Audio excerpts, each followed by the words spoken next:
Everyone, welcome back to my channel. मैं हूं कनिष्का और आप लोग देख रहे हैं कनिष्का की किचन। जैसे कि आप सभी लोग जानते हैं कि होली का फेस्टिवल आने वाला है, तो होली के फेस्टिवल पर हम लोग डिफरेंट और यूनिक रेसिपीज को ट्राई करते हैं।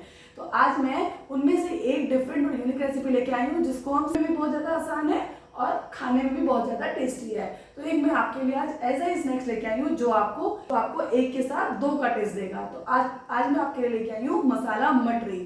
तो चलिए हम इसी रेसिपी को बनाना स्टार्ट करते हैं।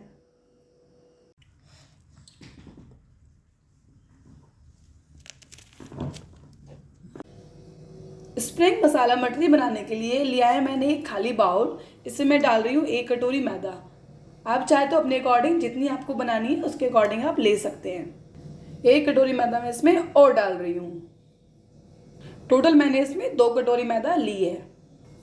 इसमें लिए मैंने 1 स्पून ये मेरी अजवाइन है। इसको मैं अच्छे से क्रश कर लूँगी हाथ से और इसमें डाल दूँगी। क्रश करने का फ़ायदा है कि फ्लेवर है बहुत अच्छा बनता है मटरी में। तो देखिए ये लिया है मैंने मेल्ट किया हुआ घी। मेल्ट करके घी ले लीजिए और इसमें मैं इसको डाल रही हूँ। 6 स्पून हम इसमें घी को डालेंगे। घी से मटरी बहुत ज़्यादा खस्ता बनेंगे। अगर आप चाहते हैं रिफाइंड ऑयल डालना या कोई भी कुकिंग ऑयल डालना आप लोग डाल सकते हैं, लेकिन मैंने घी यूज़ किया है। घी से क्या है कि बहुत ज़्यादा खस्ता मटरी हमारी बनके तैयार होती हैं और खाने में भी बहुत ज़्यादा टेस्टी लगती हैं, इसलिए मैं यहाँ पर घी का यूज़ कर रही हूँ। अब मैं इसमें डालूंगी स्वाद के अनुसार सॉल्ट। जो सॉल्ट है मटरी में वो हमें हल्का ही रखना चाहिए। हल्का ही सॉल्ट, जो कम सॉल्ट होता है वो ही मटरी में अच्छा लगता है। अब हम इन सब चीज़ों को अच्छे से मिला लेंगे। घी और नमक और मैदा इन सबको अच्छे से मिला लीजिए। मिलाने के बाद हम इसमें पानी डालकर इसका आटा लगाना शुरू करेंगे। मैंने इन सब चीज़ों को अच्छे से मिला लिया है। ये देखिए आप अच्छे से देख सकते हैं कि जो घी है वो हमारा एकदम परफेक्ट मात्रा में हमने डाला है। तो ये देखिए अच्छे से हमारा जो लड्डू है वो बनके तैयार हो रहा है। इसका मतलब जो मोइन है वो एकदम परफेक्ट है। अब हम इसमें धीरे धीरे पानी को डालेंगे और पानी को कम ही हम लोग यूज़ करेंगे। जो इसका डो है वो हम थोड़ा सा टाइट ही लगा के तैयार करेंगे, क्योंकि इससे जो है मटरी बहुत ज़्यादा बढ़िया खस्ता और क्रिस्पी सी बनती हैं, जो खाने में बहुत ज़्यादा अच्छी लगती हैं। तो चलिए हम इसका आटा लगा के तैयार कर लेते हैं। तो देखिए इस तरीके से आप आटा लगा के तैयार कर लीजिए। इसको बिल्कुल हमें टाइट ही गूंथना है। तो मैंने ये आटा लगा के तैयार कर लिया है। इसको अब मैं 20 मिनट्स के लिए रेस्ट के लिए रख दूंगी। किसी भी लिड से कवर कर दीजिए इसको और एक साइड में रख दीजिए। मसाला बनाने के लिए सबसे पहले मैंने लिए एक बाउल, खाली बाउल लिए मैंने। इसमें मैं डाल रही हूँ 1 स्पून के आसपास ब्लैक सॉल्ट। हाफ स्पून में इसमें डाल रही हूँ अमचूर पाउडर। थोड़ा सा मैं बिल्कुल इसमें गरम मसाला डाल रही हूँ। 1/4 स्पून में इसमें डाल रही हूँ भुना हुआ जीरा पाउडर। हाफ स्पून में इसमें डाल रही हूँ चाट मसाला। हाफ स्पून में इसमें डाल रही हूँ वाइट सॉल्ट। हाफ स्पून में इसमें डाल रही हूँ रेड चिली पाउडर। ये नॉर्मल चिली पाउडर है, कश्मीरी वाली लाल मिर्च नहीं है। 1/6 स्पून इसमें मैं डाल रही हूँ ब्लैक पेपर। ये बहुत थोड़ा सा डालना है हमें। अगर मैं पिंच से बात करूँ तो आप इसको 2 पिंच इसमें ऐड कर सकते हैं।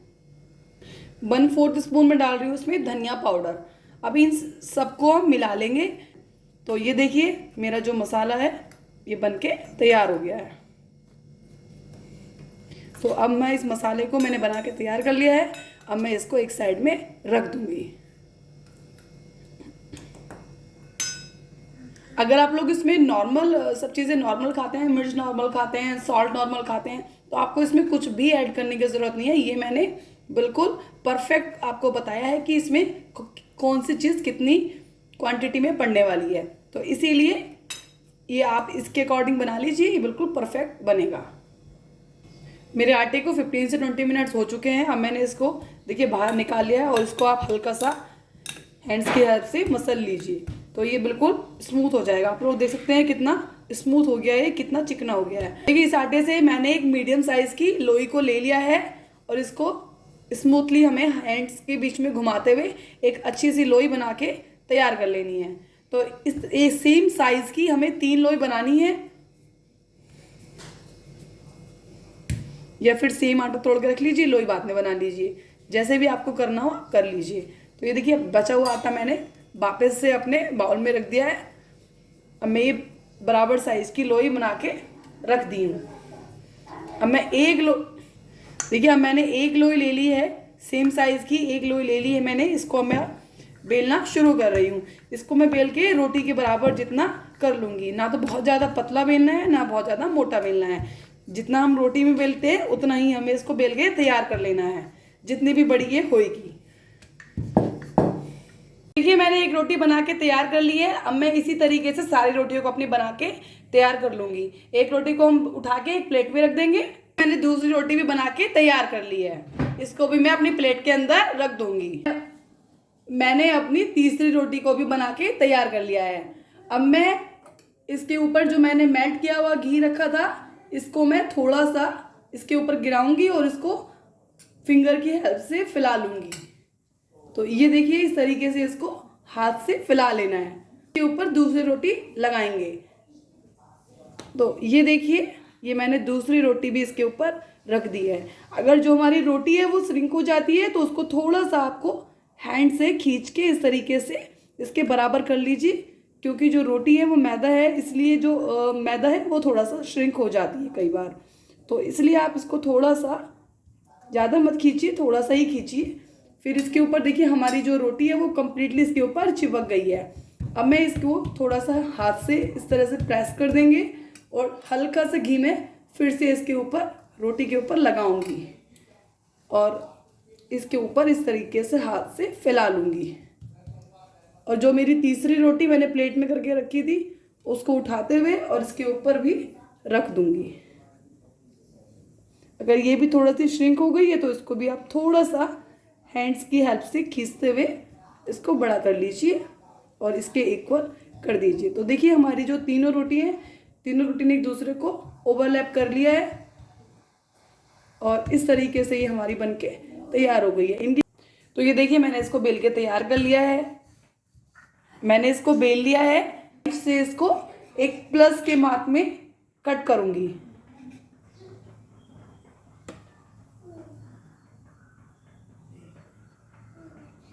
तो ये देखिए पहले हमने इस तरीके से कट कर लिया है, फिर हम एक यहाँ सेंटर में से कट लेंगे, एक हम कट यहाँ से लेंगे। अब हम इसके इस साइड से एक कट और लेंगे, यहाँ इनमें बीच में से एक एक करके कट को ले लेंगे हम और इस तरीके की जो स्ट्रक्चर है वो बनके हमारी तैयार हो जाएगी। अगर कि स्ट्रक्चर ये बनके हमारी तैयार हो गई है। अब हम इसको एक साइड से देखिए इस तरह से एक उठा के एक को रोल करना है और ये देखिए इस तरीके की ये स्ट्रक्चर हमारी बनके तैयार हो जाएगी। ये देखिए, और इसको अच्छे से बस आपको ध्यान रखना है, इसको आपको अच्छे से चिपका देना है और एक एक करके प्लेट बनाते रहिए और प्लेट में रखते रहिए। तो मैं आपको एक और बना के दिखा देती हूँ। तो ये देखिए ये हमारे स्प्रिंग रोल मटरी बनके तैयार हो गई। कितनी सुंदर इनकी शेप देखिए लग रही है। बस आपको ध्यान रखना है कि यहाँ से आपको अच्छे से चिपकाना है और इसी तरीके से हम बना के सारी मटरियों को अपनी तैयार कर लेंगे और एक प्लेट में सजा लेंगे। इधर मैंने एक कढ़ाई में ऑयल को गर्म कर लिया है और जो गैस है वो मेरी अभी इस टाइम पर सिम है।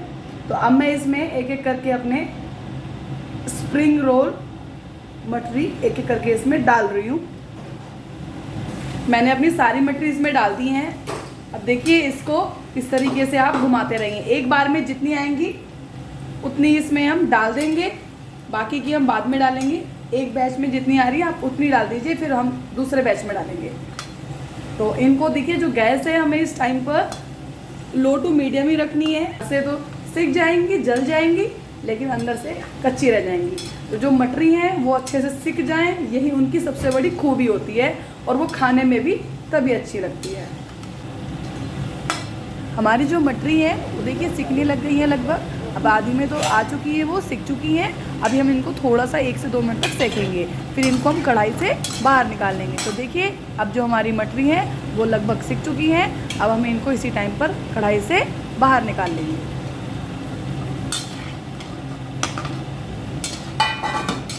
तो देखिए इसी टाइम पे जो मटरी है इसमें हम 1 चम्मच मसाले को डाल देंगे और जो हमारी फिर उसके ऊपर हम एक प्लेट रखेंगे और इसको इस तरीके से ऊपर नीचे 2-3 बार हिला देंगे। जो देखिए जो मटरी होती है, मटरी अगर हम गर्मा गर्म मटरी के ऊपर मसाला छिड़केंगे तभी जो हमारी मटरी है उनके ऊपर अच्छे से मसाला चिपकेगा। ये एक सीक्रेट टिप है मसाला चिपकाने का मटरी के ऊपर। अगर आपने इसमें थोड़ी देर कर दी है या फिर ये हमारी जो मटरी है वो ठंडी हो गई है तो उनके ऊपर मसाला अच्छे से नहीं चिपकेगा या फिर चिपकेगा ही नहीं। तो प्लीज़ आप इस चीज़ को हाथ के हाथ करें। जैसे ही आप कढ़ाई से मटरी निकालें वैसे ही इसके ऊपर आप मसाला तुरंत छिड़क दें। तो जो देखिए जो मटरी है कितनी बढ़िया मसाले वाली बनके तैयार हो गई है। ये देखिए मेरे स्प्रिंग रोल मटरी बनके हो चुकी हैं तैयार। अब आप लोग देख सकते हैं इनमें जो मसाला है वो कितनी अच्छे तरीके से हमें ऊपर भी दिख रहा है। तो ये जो मसाला है इसके चिपकने का टिप मैंने आपको बता ही दिया है कि ये कैसे चिपकेगा। अब आप इसको एंजॉय कर सकते हैं चाय के साथ, स्नैक्स के टाइम पर, कैसे भी। अगर आपको मेरी वीडियो अच्छी लगी हो तो प्लीज़ चैनल को लाइक और सब्सक्राइब जरूर कर दीजिए। Thanks for watching.